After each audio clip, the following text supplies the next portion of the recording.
እምነታችን የምንዘረው ዘር ቢሆንስ?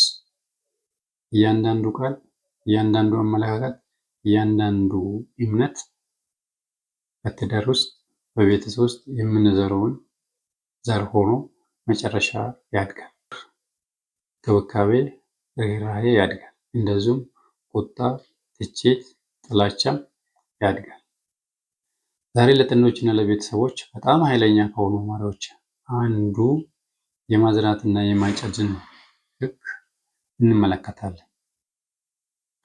ጠንካራ ግንኙነት፣ ጤናማ መግባባት፣ ሰላማዊ ቤተሰብ ህይወት ከፈለጋችሁ ይህ ቪዲዮ ለእናንተ ነው። በአራት እርከኖችን ልናያቸው እንችላለን። አንደኛ ህጉን መረዳት ነው። የማዝራትና የማጨድ ህግ በደንብ መረዳት ይጠብቀናል። ሁለተኛ በጥንዶች ውስጥ ያለውን ምን ዘር እንደምንዘራ መለየት ነው። በሶስተኛ የቃላትን ኃይል ማወቅና በአራተኛ ደረጃ የማጨድ ጊዜ እንደሚፈልግ መረዳት ነው። ህጉን ከምንረዳባቸው ነገሮች አንዱ በግንኙነት ውስጥ ደግነት ቅርበትን እንደሚያመጣ፣ ክብር እምነትን እንደሚያመጣ፣ ትዕግስት ሰላምን እንደሚያመጣ፣ ቸልተኝነት ደግሞ መራራቅና መጠላላትን እንደሚያመጣ፣ ትችት ስሜታዊ ግድግዳዎችን እንደሚነድ በዚህ ህግ እንረዳለን።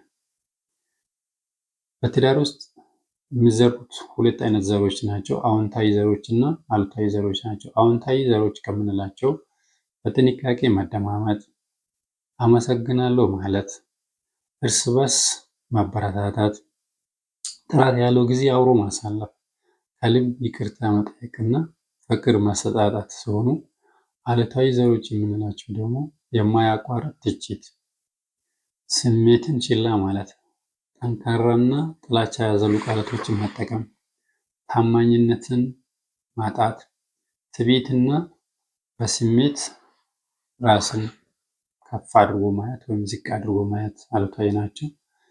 የቃላት ኃይል በቤተሰብና በትዳር ውስጥ ያለውን ብናይ በቤተሰብ ውስጥ ቃላት ዘሮች ናቸው።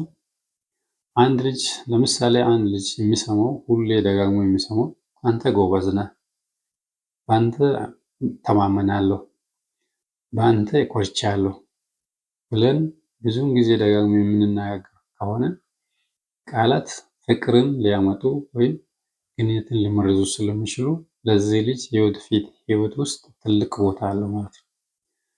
ማዝራት ጊዜ እንደሚወስድ ደግሞ መረዳት ያለብን ብዙ ጥንዶች ከሚያደርጉት ስህተት አንዱ ፈጣን ውጤትን መጠበቅ ነው።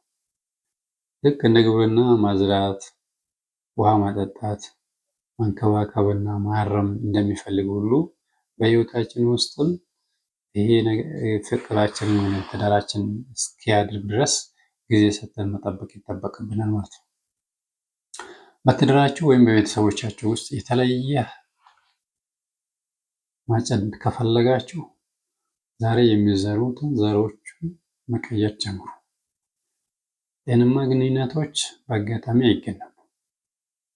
በቀጣይነት በሚደረገው ፍቅር፣ ትዕግስት፣ ታማኝነትና ዓላማ ያለው ተግባር ይገነባሉ።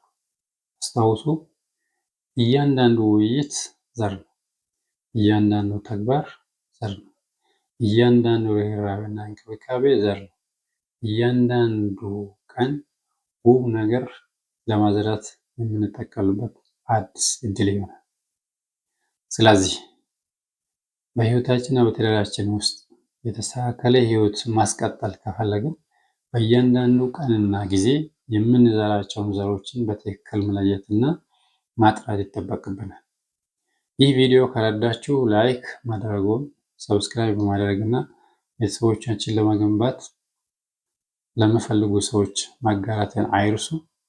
በኮሜንት ሴክሽን ዛሬ በግንኙነታችሁ ውስጥ ማዝራት የምትፈልጉትን አዎንታዊ ዘር ምን እንደሆነ ጻፉልን። በሚቀጥለው በተሻለ ቪዲዮ ለመገናኘት ቸር እንሰንብት።